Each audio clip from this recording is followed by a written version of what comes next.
You don't feel guilty at all? There's no need to feel guilty. I haven't done anything I'm ashamed of. Maybe I should have killed 400 or 500 people, then I would have felt better. Then when I felt like I really offered society something. Maybe I haven't done enough. I might be ashamed of that, for not being aware enough, for not understanding, for being stupid. Last words of the most dangerous killers. Here, in the dark corners of history, we unveil the secrets of some of the most dangerous criminals who terrorized humanity. 4 ruthless killers. Evil geniuses who use their intelligence to manufacture horror, reducing the corpses of their victims to mere numbers in their twisted game. Are you ready to dive into this terrifying experience? But first, you must be warned, these stories are not for the faint of heart. Number 1, Charles Manson. Call me a murderer for? I've never killed anyone. I don't need to kill anyone. I think it. I have it here. You know, if I wanted to kill somebody, I'd take this book and beat you to death with it, and I wouldn't feel a thing. Believe me, if I started murdering people, there'd be none of you left. Shocking facts about the extremist cult leader and killer Charles Manson. Charles Manson became infamous as an American cult leader who led his followers to commit gruesome murders in the 1960s and inspired the book Helter Skelter. Born on November 12, 1934, in Cincinnati, Ohio, his original name was Charles Mills Maddox. His mother, Kathleen Maddox, became an alcoholic and prostitute at the age of 16, and later married William Manson. But the marriage failed, and she abandoned him completely, leading to his placement in a boys' school. He lived on the streets and survived through petty crimes. By 1951, he was imprisoned for the first time, ultimately spending 32 years behind bars. He married twice. His first wife, Rosalie Jean Willis, 17 years old, moved with him to California in 1955. After she became pregnant, he returned to theft and was soon arrested again. His wife left him with their child and her lover. He later fathered another child while on parole, then turned into the Bloody Messiah and launched a brutal killing spree in 1967, making him one of the most infamous criminals in history. Obsessed with the apocalypse, Manson was heavily influenced by drugs like LSD and the Beatles' song Helter Skelter, which he believed foretold a race war. He founded the Manson family cult from drug-addicted teens, claimed to be the Messiah, and in 1969 his followers committed savage murders, including the Tate LaBianca massacre. He was arrested initially for vandalizing a national park, but further investigation linked him to the murders. He was sentenced to death, but the ruling was commuted to life imprisonment after California abolished the death penalty. Even in prison, he continued to attract followers. In 2017, he was hospitalized due to a serious illness, but no details were disclosed due to security and privacy. He died that same year at the age of 83.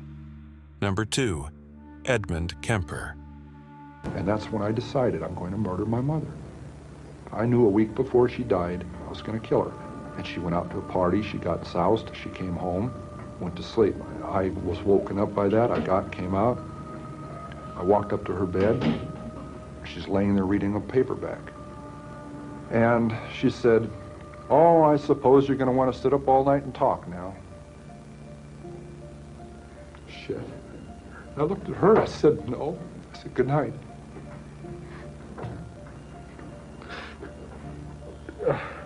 And I knew I was going to kill her.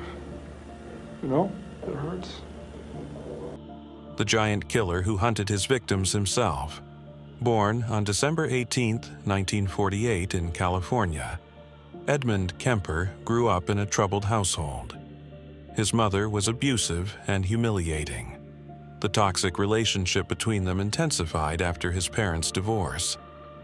Resentful of women, he committed his first murder at 15, shooting his grandmother and grandfather just to know what killing felt like.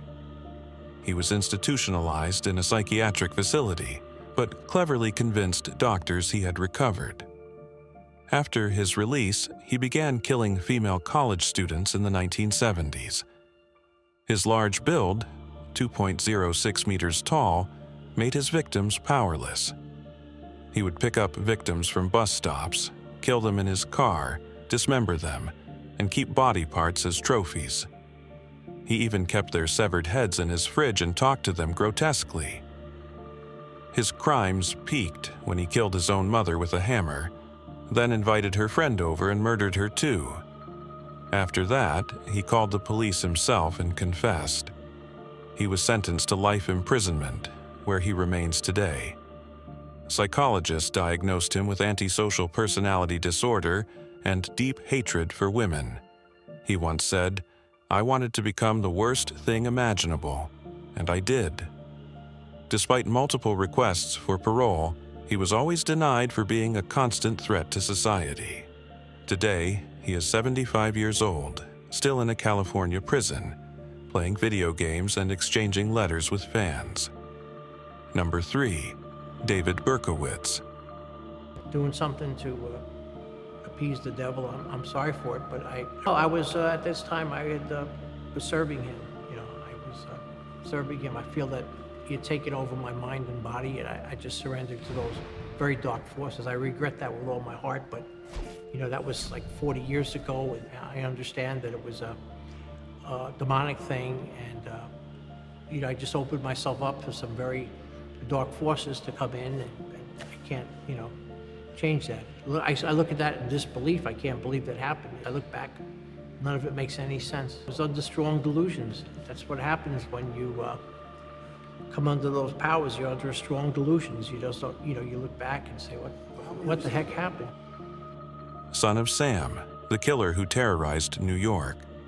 Have you ever heard of a man who claimed a devil dog ordered him to kill? This isn't a myth. It's the real story of one of the deadliest serial killers in history. David Berkowitz was born on June 1st, 1953, in New York. He was an unwanted child and was adopted by the Berkowitz family. Despite that, he suffered from depression and loneliness. As a teen, he became obsessed with arson, setting fires for fun. After failing in the military and work life, he turned to crime, which gave him satisfaction. Between 1976 and 1977, he launched a series of random shootings that shook New York, firing at couples in cars or pedestrians with a .44 caliber revolver. He killed 6 people and seriously injured 7 others in 1 year. He left mocking letters for the police signed Son of Sam, claiming his neighbor, Sam, the devil, controlled him through a black dog. Eventually, police noticed a yellow Mercedes at several crime scenes. On August 10, 1977, Berkowitz was arrested and confessed. "Well, you got me. I'm Son of Sam." He initially blamed a demonic dog named Sam, but later admitted it was a lie to attract attention. He simply hated the world and enjoyed killing. He received 6 life sentences totaling 364 years. In prison, he claimed to be born again as a Christian and said, "I was sick, and now God changed my life." Many doubt his sincerity. Despite his so-called repentance, parole was always denied. Today, at 71, Berkowitz is in Shawangunk Prison in California, writing religious letters. Number 4. Richard Kuklinski. Heaven, hell, and anything in between to get to you. You wouldn't be safe anywhere if I was manager. And that's not bull, Dip, that's truth. I've went up against people. You could pull a gun on me, and if I'm mad at you, I'm coming forward. You'd have to shoot me to stop me. And if you don't kill me, you're stupid. So next time you see me, I will kill you. The killer who froze his victims in a freezer. Richard Kuklinski, also known as the Iceman, was born on April 11, 1935, in Jersey City, New Jersey.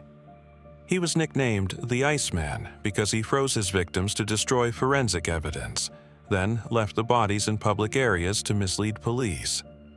He later confessed to killing 200 people, though experts believe the number is likely higher. By day, he was a family man who played with his kids and bought gifts for his wife.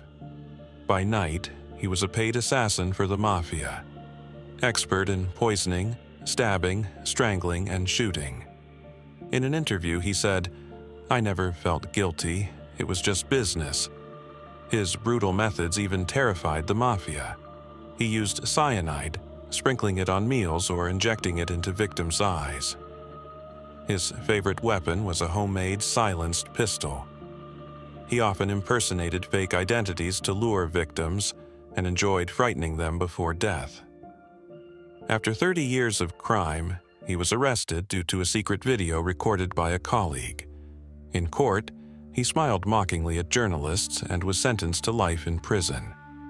He died in 2006 at the age of 72, after living a life of relentless terror. Was he truly mentally ill? Doctors diagnosed him with antisocial personality disorder, though he denied it and showed no remorse until the very end.